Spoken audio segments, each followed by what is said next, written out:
Assalamualaikum warahmatullahi wabarakatuh. Kembali lagi kawan di channel catur kesayangan kalian, Legenda Catur Dunia.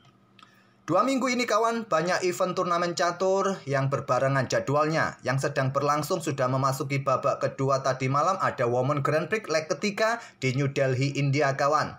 Dan 3 hari mendatang ini ada Reykjavik Open. Tadi saya melihat ada nama Irene Harisma Sukandar yang ikut berlaga di event tahunan Reykjavik Open ini kawan. Dan 1 minggu mendatang ada turnamen online Champion Chess Tour. Jadi 2 minggu ini cukup padat kawan, banyak pilihan partai-partai yang bisa kita ulas. Tapi sementara itu, seminggu ini coba kita akan fokus dulu ke Women Grand Prix leg ketiga di New Delhi, India ini. Turnamen Women Grand Prix merupakan ajang bagi pemain wanita untuk mendapatkan tiket bermain di kandidat turnamen 2024 kawan. Dan istimewanya kawan, FIDE mengumumkan kandidat pria, kandidat wanita nanti di satu event yang sama di kota Toronto, Kanada tahun 2024 kawan. Untuk kandidat wanita 2023 ini juga sudah memasuki babak akhir kawan. Beberapa hari mendatang ini akan berlangsung partai final antara 2 pecatur Cina untuk memperebutkan sebagai penantang juara dunia bertahan Zhu Wenjun kawan. Itulah sedikit informasi mengenai kandidat turnamen 2023 dan 2024 kawan. Sementara Women Grand Prix ini sudah memainkan 2 babak tadi malam kawan. Dan sampai 2 babak yang dimainkan oleh para pemain ini yang berjumlah 10 pemain kawan. Yang biasanya setiap event, setiap leg kawan diikuti oleh 12 pemain. Tapi leg ketiga ini kita dapati hanya 10 pemain kawan. Dan berikut inilah yang nampak klasemen sementara sampai 2 babak yang sudah dimainkan oleh para pemain. Oke, untuk game yang akan kita ulas dari permainan Women Grand Prix ini, saya ambil permainan di babak kedua kawan. Dari permainannya pecatur asal Kazakhstan kawan, yaitu Bibisara Asabayeva yang merupakan juara dunia Blitz wanita tahun lalu 2 kali berturut-turut kawan, melawan Ramesbabu Faisali. Dan langsung kita ke papan analisisnya. Kalau dilihat dari nama dari Ramesbabu Faisali ini, sepertinya dia saudara dari Ramesbabu Pragnananda, tapi admin juga tidak terlalu jelas kawan. Mungkin kalian lebih tahu info mengenai pemain ini, apakah dia satu saudara dengan Ramesbabu Pragnananda, bisa kalian isi di kolom komentar. Dan dia bermain dengan pion E4, Bibisara Asabayeva bermain dengan pion C5 Sicilian Defense, kuda F3, pion G6, Hyper Accelerated Dragon. Dan pilihan utama bagi putih seperti biasa bermain dengan pion D4. Pilihan nomor 2-nya adalah pion C3 untuk dukungan pion D4-nya nanti. Kalau jalur utamanya seperti ini kawan, seperti biasa ada baku hantam di peta D4. Kemudian di sini kuda C6. Kalian bisa mengembangkan kuda C3 pilihan utama atau nomor 2-nya adalah pion C4 terlebih dahulu, gajah G7. Di sini gajah E3, kuda F6, kuda C3, rokade, bisa diikuti pengembangan gajah terang ke E2, pion D6, rokade. Itulah jalur dengan pion D4 terlebih dahulu, variasi pion atau diikuti dengan pion C4 kawan. Ramesbabu Faisali memilih variasi nomor 2 dengan pion C3-nya untuk dukungan pertarungan di petak pusat, diambil balik oleh pion dan nanti bisa mendapatkan kontrol di baris kelima atau petak pusat kawan. Dan jawaban utamanya adalah gajah G7 kawan di sini. Dan kelanjutannya pion D4, pion C pukul pion D4, pion C pukul pion D4, dan pion D5 langsung diserang putih kawan di peta pusat. Kemungkinan putih akan menolaknya, mendorong pionnya untuk mendapatkan ruang di area pertahanan hitam. Gajah G4, dan di sini kalian bisa mengeluarkan menteri ke peta B3, gajah ke B5, pengembangan kuda B ke D2 bisa jadi pilihan kawan.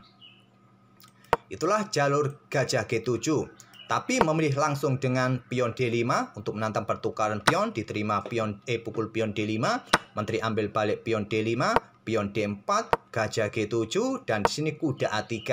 Persiapan untuk backup petak D4 atau persiapan manuver kawan nanti ke petak B5, coba ancam garbuan untuk coba rebut kembali jika pertukaran terjadi di petak D4 kawan. Dan di sini pion C pukul pion D4 terlebih dahulu, kuda B5, dan ada kuda A6 untuk mencoba backup petak C7 dari ancaman garbuan. Dan di sini Vasili Ramesbabu memutuskan ambil pion hitam ini menggunakan pion C-nya kawan. Dia membuat pion terpisah di pusat. Ini tidak terlalu disukai oleh engine. Mungkin kalian pun juga tidak setuju dengan langkah pion C ambil balik pion D4 ini yang menjadikan dia terpisah sendirian ini kawan. Dan nanti akan membuat repot para perwira yang lain untuk mempertahankan pion ini. Stockfish menyarankan ambil pion ini dengan kuda B. Itu pilihan terbaik yang paling logis juga kawan.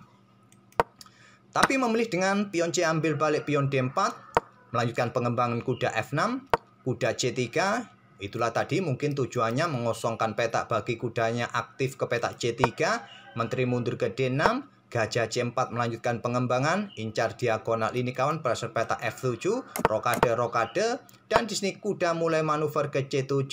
Di sini putih menurut Stockfish bermain dengan pion B3 kawan untuk mengeluarkan gajah ini. Apakah di Viacento ataukah nanti keluar ke petak A3 kawan, bersama bentengnya coba tekan lajur E, ini bisa jadi pilihan. Atau bermain dengan pion A4 untuk menghentikan pion A6, pion B5 kawan, biasa yang sering terjadi dalam permainan Sicilia. Tapi memilih dengan benteng E1 terlebih dahulu. Dan pion A6 kawan, pion A4 ini paling setuju kalian bermain seperti ini untuk menghentikan pion B5. Tapi tidak dengan Faisali Rames Babu bermain dengan kudanya ke pusat ke E5. Apakah ingin melakukan pengorbanan di sini kawan, mendapatkan satu pion plus benteng, nanti kita lihat saja. Pion B5, gajah B3, gajah E6, menetralisir kekuatan gajah terang di diagonal ini kawan, menantang pertukaran. Kalau diterima ya akan diambil balik kawan menggunakan kuda. Di sini gajah F4 pilihan Faisali, persiapan discover ancam menteri ataupun juga benteng yang ada di petak F8. Diantisipasi kuda H5 serang gajah, kuda E4 terlebih dahulu untuk mendapatkan tempo sentralisasi kuda kawan, ancam menteri. Dan di sini gajah pukul gajah pilihan Asabayeva. Sama-sama memberikan ancaman bagi menteri masing-masing kawan. Dan di sini diambil balik menggunakan pion A. Tidak nekat melakukan pertukaran menteri. Karena setelah gajah pukul menteri putih D1 ini kawan, coba lihat. Ada dua perwira putih dalam tawanan hitam. Putih akan kehilangan satu perwira penuh kawan nantinya. Dan tak perlu kita otak-atik lagi. Jelas putih akan kalah dengan variasi ini. Jadi memilih ambil menggunakan pion A kawan. Kalau menggunakan menteri, agar pion ini tidak bertumpuk kawan, kemungkinan hitam akan menantang pertukaran menteri. Kalian bisa jawab dengan langkah pertukaran langsung, atau Stockfish ada juga saran dengan pengorbanan kuda ini bergerak ambil pion G6 kawan, bisa jadi pilihan kalian. Memilih ambil balik gajah B3 dengan pion A, menteri D5, kuda C3, menteri mundur ke B7, dan menteri D2 berkoneksi dengan gajahnya. Kalau Stockfish menyarankan gajah ini cukup mundur kawan ke petak D2. Tapi memilih berkoneksi dengan menteri, dan Asabayeva tidak tertarik ambil gajah di sini kawan, mengeluarkan benteng AD8, pilihan terbaik kawan untuk coba tekan petak D4 ini. Gajah H6 menantang pertukaran, ditolak dengan langkah kuda E6 untuk mengaktifkan kuda coba pressure pion D4 ini. Gajah pukul gajah dan langsung diambil balik oleh raja. Dia kehilangan tempo untuk mendapatkan pion di sini kawan. Ambil pion di sini dengan benteng dengan tempo ancam menteri kawan, dan barulah nanti ambil gajah G7 ini dengan kuda ataupun dengan raja. Dan di sini Stockfish menyarankan ambil benteng kawan, melakukan pertukaran menteri, pengorbanan menteri semacam ini kawan. Tapi tentu kalian tidak akan setuju dengan langkah Stockfish seperti ini.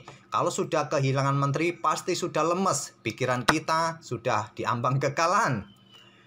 Di sini diambil balik menggunakan raja, gajah G7, ada kuda F3 melindungi pionnya kawan. Di sini kuda F6. Benteng naik ke petak E5 dan benteng D6. Kalau Stockfish tadi menyarankan langsung sikat kuda di sini kawan untuk mendapatkan satu pion di sini. Kelanjutannya kuda ikut menyergap juga. Kalau di backup oleh benteng, di sini ada menteri. Kalau di backup oleh menteri kawan, kalian bisa bermain dengan benteng untuk siap sergap pion di sini kawan. Mungkin raja akan mundur, barulah kalian ambil pion E6. Ada benteng mungkin ke C8, kalian membuka ruang bagi raja dengan pion H3 kontrol petak G4 juga. Tapi memilih mengangkat bentengnya saja ke petak E5. Benteng D6, benteng AE1 ditumpuk. Begitu juga dengan benteng hitam, benteng FD8, menteri E2, coba pressure petak E6 di sini atau pion yang ada di belakang kawan, dan dijawab dengan benteng 8 naik ke petak D7. Stockfish menyarankan kuda bergerak ke petak G4 kawan di sini. Kalau benteng ini turun, kuda kembali ke petak F6 mondar-mandir, barulah menteri ini bergerak ke petak A7. Coba membantu tekan pion D4 ini. Tapi memilih benteng 8 naik ke D7, dan di sini kawan kuda bergerak ke E4 menantang pertukaran merupakan jawaban terbaik, tapi memilih membuka ruang agar tidak ada masalah baris belakang. Dijawab dengan langkah kuda ambil pion D4, terjadi pertukaran kuda, diambil balik oleh benteng, kemudian benteng ambil pion E7, terjadi baku hantam di peta E7 kawan, pertukaran menteri, dan kita temui permainan endgame, benteng plus kuda dengan jumlah pion yang sama untuk sementara. Cuma ini kawan, masalahnya ada pion yang bertumpuk di sini bagi putih kawan. Selanjutnya ada benteng B4, sudah jatuh dua pion ini jelas kawan. Benteng A7, benteng pukul pion B3, benteng ambil pion A6, benteng ambil pion B2, dan di sini benteng B6. Jelas pion didorong kawan, ganggu kuda, dan Stockfish menyarankan kuda ini lompat ke peta A4, tapi kuda lompat ke B5. Dimanfaatkan kuda hitam E4, coba ancam pion di sini kawan, tapi Stockfish juga tidak menyarankan kuda ke peta E4 sebetulnya. Lompat ke peta D7 merupakan pilihan terkuat versi Stockfish kawan untuk mengawal nanti bergerak juga ke peta C5. Mengawal pionnya ini kawan segera bisa didorong memberikan backup bagi pion bebas ini. Pion F3 cukup logis juga, tapi langkah ini juga kurang presisi, tidak kuat. Kalau Stockfish menyarankan dengan kuda D6 menantang pertukaran kuda. Kalau baku hantam seperti ini kawan, ya masih itulah yang disarankan oleh Stockfish kawan. Walaupun di sini hitam masih mempunyai keuntungan pion bebas. Kalaupun setelah kuda D6 ini kuda ambil pionnya ada di peta F2, maka jawaban putih bisa kuda C4 kawan, mengusir benteng dari baris kedua. Kuda dalam potensi terancam kawan. Mungkin di sini akan benteng C2, maka benteng bisa ambil pion yang ada di peta B4. Permainan masih bisa berakhir miss kalau kuda sampai berani ambil pion F2. Tapi memilih langkah yang cukup natural karena kepepet waktu kawan. Itulah hebatnya waktu, bisa mempressure para pemain. Pion F3 dimainkan, kuda C5, pion siap didorong, mendapatkan dukungan dari kuda. Kuda D6, di sini pion B3, kuda C4, benteng bergeser ke C2 ancam kuda, kuda ke E3, benteng C3 kembali usir kuda. Di sini di backup oleh raja F2. Pion B2 kawan dimainkan, dikorbankan, tapi ada potensi ancaman skak garbuan, tidak berani ambil. Bermain dengan kuda D1, ancam benteng garbu pion juga. Melakukan skak, benteng C2 skak, raja bergerak ke E3 dan kuda A4. Coba backup pionnya terlebih dahulu sebelum ambil pion G2 kawan. Dan di sini benteng B4 ancam kuda, dibiarkan saja memilih ambil pion G2. Kalau benteng ambil kuda, pion bisa promosi. Di sini pion H4 dihentikan dengan pion H5, raja D3 dan benteng H2. Di langkah ke-44 ini kawan, putih menyerah. Karena ancaman berikutnya jelas benteng ini sedang mengincar pion. Di peta H4 ini kawan, biarkan saja kuda diambil oleh benteng, pion bisa promosi. Dan raja pun sudah tidak bisa mendekati pion hitam karena dikawal oleh kuda di sini kawan. Baris kedua pun juga dikawal oleh benteng, tidak bisa lagi bergerak ke peta terang. Kalau permainan ini dilanjutkan masih cukup panjang kawan. Anggap saja benteng ini bergerak ke peta B5. Maka ada kuda yang siap melakukan skak juga di sini, atau ambil saja pion di sini kawan. Dan mungkin kuda akan ambil pion B2, diambil balik oleh kuda hitam, diambil balik oleh benteng. Tersisa putih hanya mempunyai satu pion kawan, sudah sangat jelas hitam masih bisa menang dengan keunggulan 2 pion. Kalau unggul 2 pion kawan masih memungkinkan menang. Kalau 1 pion ini agak-agak susah juga. Bisa remis, bisa juga menang melihat posisi raja ataupun benteng kedua pemain. Itulah kawan salah satu game di babak kedua yang satu-satunya game berakhir menang kalah di babak kedua di Women Grand Prix leg ketiga New Delhi. Semoga permainan dari kedua pemain dan info-info mengenai turnamen mendatang ini bisa memberikan wawasan bagi kalian kawan. Dan kita akan bertemu di video-video selanjutnya. Terima kasih. Wassalamualaikum warahmatullahi wabarakatuh.